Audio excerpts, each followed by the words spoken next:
Keep an eye on Circle of Speed. They're racing away, and Circle of Speed came out with them today. So half the battle's won with Circle of Speed in the early stages, although there's many runners charging past there.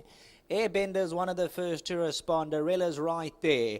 On the outside, Winter Glory's in search of a prominent position. Do Annie. The Queen's only 3.5 lengths off them. Dreamy Eclipses between them. Timeless Testers next line. Ravishing Dancers further back in the running. Agape Reigns and Cayenne. And after an alert beginning, Circle of Speed has dropped right back to the end of the field and got 10-11 lengths to make up. So she jumped out with them. They all passed her, and she's got a mountain to climb from there. Top of the lane, Winter Glory by 1.5 lengths. Airbender's right there at the panels. Adu Annie follows her through Arella. Timeless Test towards the outside. Ravishing Dancer, the Queen, they got 4 and 5 lengths to make up. Dreamy Eclipse. Look to the left-hand side, the favourite, Circle of Speed, the all-blue silk. She's got running in her, but she needs to find a way through as they come to the 300. Winter Glory, the one to get to. Airbender's on the inside, putting on pressure.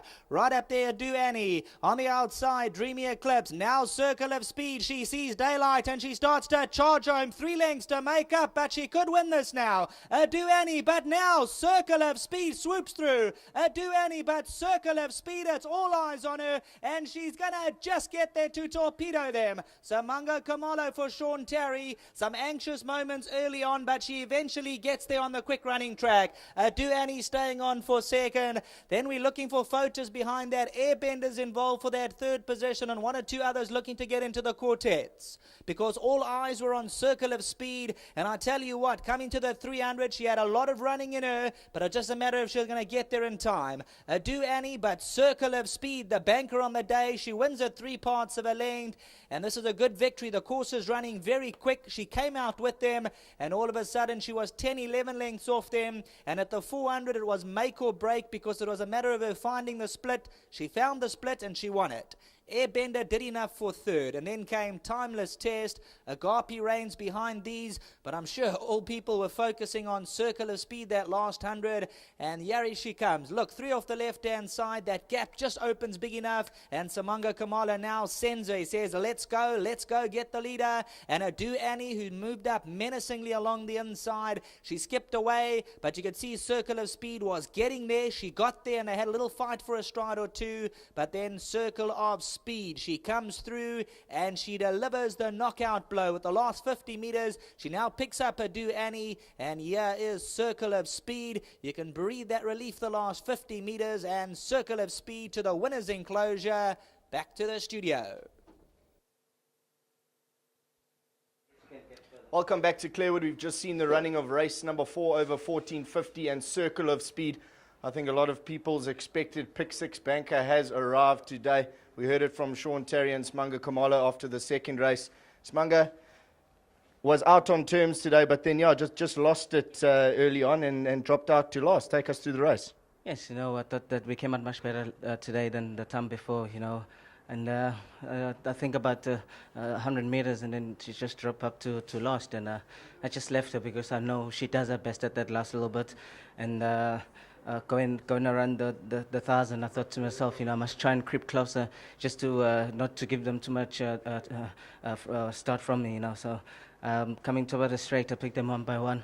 I had a nice horse that led me right through the 400, and then when I asked her, she just shot through past. And she had ability just at the time before come from way off them and making up that late rattle. She couldn't time it right on that line, and today she did what we needed to. Well done to Mr. Terry. He thought this one should be our best, and it came home. And to Mr. Funny Cake, well done to him again. And to my new sponsors, Volker Krantz, well done to them. Well, Smang, you definitely worked out today, but I must say, at the 300, I was sweating. Did you think you were going to get up?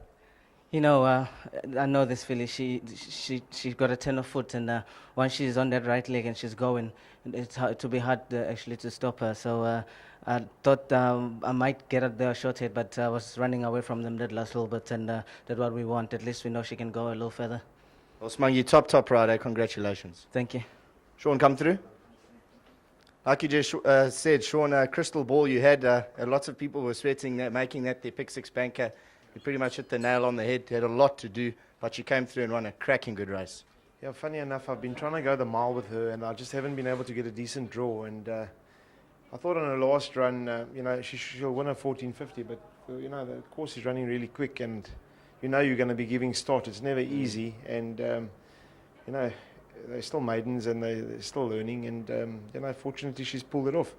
I must just say a very big thank you to Marcus Huster and to Chris. They've bought me quite a few horses in partnership, and we've been a little bit quiet of late, but things are coming together really nicely, and I think they've got some nice horses on their hands, and they'll start putting it together now. Well done to both of them for their patience. That's awesome, Sean. And then just to ask you a question, I mean, you've got a couple of horses in Durban, Joburg. Are you taking a nice string down to Cape Town? I've got a few that I've penciled in for Cape Town, but I'm not big on Cape Town this year. We've got a lot of nice 3-year-olds for the season here, and the Guineas is always a gamble. Let's see how Willow Magic goes. He may just be my Guineas horse if everything goes smoothly and he cracks a draw. You can't go there from a wide draw. Sure. And there are a couple of others, but I don't see a big string going to Cape Town. 6 or 7 at the most, if that. And we just take it as it comes and see how they build up into that season. Sure. Well, congratulations today, Sean. Anything else we can possibly include? I know you've already had 2 winners, so it's hard to start telling us about a third one. But well done today. I think there are a few nice value bets coming up more each way than win. I think that 3 Wishes is a nice price. I think he'll run well. I think he's better than his last 2 runs. And I think William Conquest also reasonable value for each way. And I think maybe Zap the Stars is overdue. I think it might be his day today. Yeah, 3 Wishes. I think ran in a lot tougher races previously. Comes down in class a little bit. I think it'll a good each way bet. Yeah, we also tried a run with a tongue tie. It didn't seem to work, and we've just changed his bit today, and I think there is going to be improvement. So he might be one to keep an eye on. Great. Well, we might see you back again, Sean. But congratulations today. Good stuff. Just to Dijon and to Shylock, they've done a great job while I've been away, and the Durban yard's going really, really well.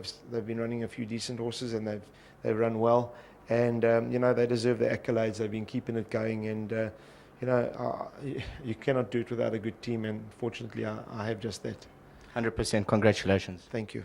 There we've heard it from Sean Terry. The running of race number 4 has gone the way of Circle of Speed. I'm quite relieved. Our Pick 6 banker is home. Congratulations to the owners, Mr. and Mrs. Fanny Kirk, Marcus Huster, to the trainer Sean Terry, to Smanga Kamalo again. We'll see you back for the running of race number 5.